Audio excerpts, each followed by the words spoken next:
Esta es la historia real de La muerte no descansa. En primera persona. Mi nombre es Ramón Luis Medina y tengo 87 años. Este encierro involuntario por la pandemia, ya que soy paciente de riesgo por mi edad, hizo reflotar viejos recuerdos. Quisiera contar una historia de mi época de inspector de escuelas, en 1990, cuando creía que ya las había vivido todas. Estudiante humilde, de esos que pasaban horas copiando apuntes de un libro, pude recibirme de maestro para más adelante ser director e inspector en los últimos 5 años de trabajo. Durante ese último tiempo, debía inspeccionar que las escuelas primarias de mi provincia cumpliesen las normas, pero no todas. Especialmente, debía ir a escuelas rurales y olvidadas que estaban en medio de la nada. Varias veces, queriendo ver si los gurises sabían la tabla del 8, me encontraba con que esos chiquitos, hijos de padres que hablaban en guaraní, apenas hablaban español. En aquel 1990, yo estaba por jubilarme. Durante el mes de noviembre, debía ir a una escuelita lejana y en una zona de difícil acceso, cruzando un río, propensa a inundarse brutalmente ciertas temporadas. Para colmo, el único puente que había se había desplomado con la última tormenta. Hice los arreglos para quedarme en la zona hasta terminar con mis tareas. Era mi último trabajo. Quería hacerlo bien y, sobre todo, rememorar mi infancia en parajes campestres. Me contactaron con un lugareño llamado Miguel Saturnino, que tenía una casita con 2 habitaciones y una lancha. Quedamos en encontrarnos a unos metros de aquel puente caído y cruzamos el río. Recuerdo que mientras lo cruzábamos, yo observaba aquellas turbias aguas. Como si leyera mi mente, Saturnino respondió: Si usted me pregunta, esto es bastante hondo. La crecida habrá sido la más grande en décadas. Agárrese bien, maestro, no se me vaya a caer. Al final del día de trabajo me senté en la orilla, encendí un cigarro y observé el crepúsculo. Saturnino no tardó en aparecer con su lancha viniendo del otro lado. Me invitó a cenar un guiso de mondongo en la casa donde él me hospedaba y no pude negarme. Durante la cena, él me preguntó sobre mis tareas. ¡Qué bárbaro! Chicos de 15 años en primer grado. Don Luis, no se preocupe conmigo, que yo tengo estudios superiores. Luego le cuento más de mi vida. Ahora vamos a dormir, que la noche por acá no es como en la ciudad. Intrigado, me fui a mi catre a descansar. Estaba acostumbrado a los sonidos del campo, pero había algo raro en esa casa. Juro que la primera noche extendí la mano a oscuras para tomar un vaso de agua de la mesita de luz, cuando repentinamente voló contra una pared. Por suerte el vaso era de lata, si no se hubiese roto en pedazos. Al otro día, durante el desayuno, se lo comenté a Saturnino, pero parecía ser escéptico a lo paranormal. No se me asuste, maestro. Seguro que fue sin querer. Tiró el vaso con la mano y no se dio cuenta. Yo bendigo mucho este lugar. Venga, traiga la taza, que le muestro algo. Lo seguí hasta la parte de atrás de su casa. Tenía allí un altarcito con una imagen borrosa y unas velas. Al lado, una puerta daba a un sótano o búnker subterráneo apartado de la casa, pero que sin problemas podría recorrer sus cimientos. Siempre que voy a subir a la lancha le rezo.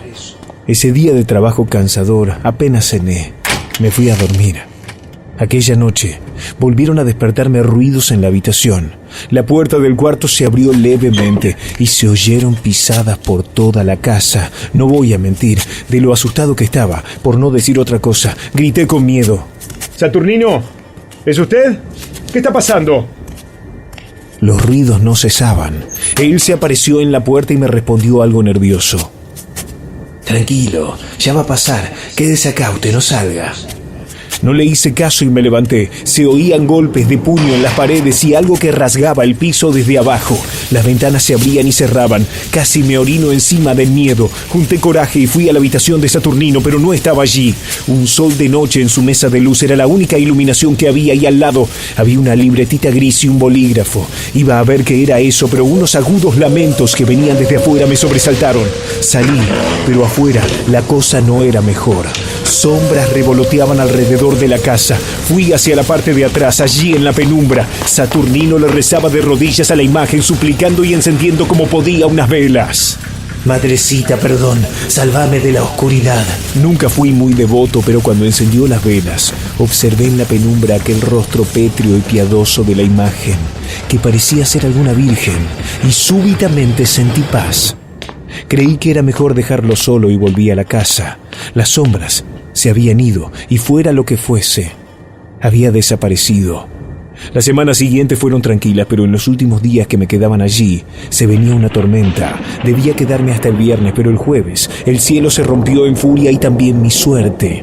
No podría terminar el trabajo y se complicaría mi vuelta, pero por suerte, el viernes amaneció soleado. Busqué a Saturnino para informarle que estaba listo para irme con la lancha. Lo encontré afuera, de rodillas ante su altar, destrozado por la tormenta. La santa o virgen que allí había, nunca pude ver bien qué era. Estaba desperdigada en infinitos trozos.